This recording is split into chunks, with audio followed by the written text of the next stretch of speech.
Chris, there's a new city ordinance that is making its way just hours ago around the news about what essentially you describe as outdoor dining sheds, something that came up during the COVID era and we've seen rampant throughout the city. People's ability to offer, restaurants' ability to offer outdoor dining in areas that were designated in these dining sheds because of the restriction on indoor dining during the COVID-19 pandemic.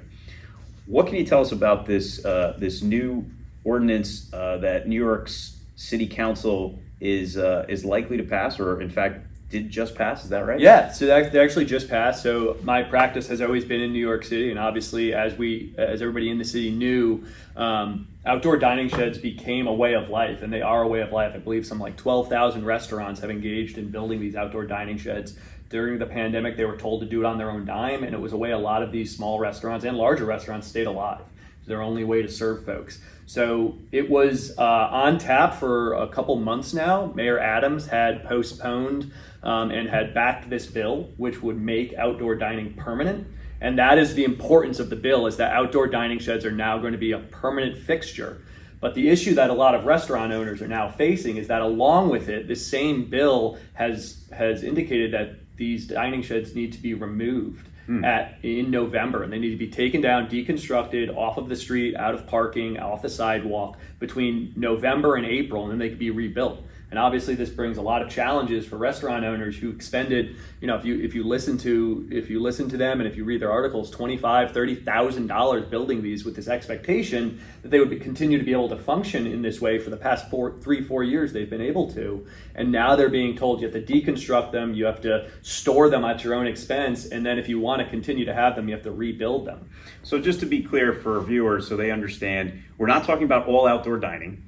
Right? Correct. If a restaurant had established outdoor dining as part of its property and part of its operation prior to COVID, that's not what we're talking about. Yeah, and they define those as street cafes will continue to be able to function. Normally, that was always part of their construction. That was part of what they owned. But we are talking about the dining sheds. We're not talking about removing those permanently, but just during certain months. Yes. So it seems like during the winter months, they're going to need to be removed, and this takes effect as of November of 24. So the city's giving restaurant owners about a year to make preparations, but 2024, April to November will be the last time that you may see dining sheds at all of your favorite restaurants, because some may not be able to go back up. And I would think that part of the reaction we're going to see from the restaurant, on the restaurant side, the restaurant owners, is significant potential decrease in revenue from the ability to offer the outdoor dining for those who still want it, in addition to their indoor dining, plus the cost to have to take these down and put them back up. Is that right? Oh, absolutely. And I think that was a lot of the outcry within the restaurant industry, was that they, in substantial alliance, that life had pretty much changed, that their business model had changed, that they invested these dollars in what they thought would be permanent fixtures. And the city seemed fine with it for several years, and it would not be something that's going to go away. And now all of a sudden the city's telling these individuals, you have to take these down, you have to engage in that same amount of cost to put it back up. And this obviously not just hits restaurant owners, but a lot of their staff who've been dependent on those additional occupancies. So you just mentioned what they thought would be permanent fixtures. As a restaurant owner, do you see a path for the restaurant owner to fight for that? We thought this would be a permanent fixture, and if so, how would they be able to do that? And this is going to be, I think, where you're going to see a load of litigation coming up on that effective date next year, is that whether or not there's some sort of temporary restraining order or injunction that restaurant owners are going to get together and say, wait a second, in substantial reliance on us being given this additional property, my ability to do business is being restricted, if not destroyed, by the city, and this is almost a taking. You gave me this property, you demonstrated that you wanted to give it over to me, and you've been fine with it for several years. Now all of a sudden you want it back, and not only do you want it back, but you want me to stomach the expense of taking down something that you've been fine with for several years. So I do see there may be a path. Now whether or not it's a path that's successful, we'll see. But there certainly would be a path, I think, to at least start that conversation and perhaps drive further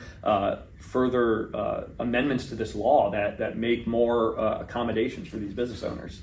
And how about on the flip side of the coin? Why now? Why is the city deciding this now? And why are they deciding it in this fashion? Is there something driving the ability or driving against the ability to have these sheds out there? Is everybody against these sheds?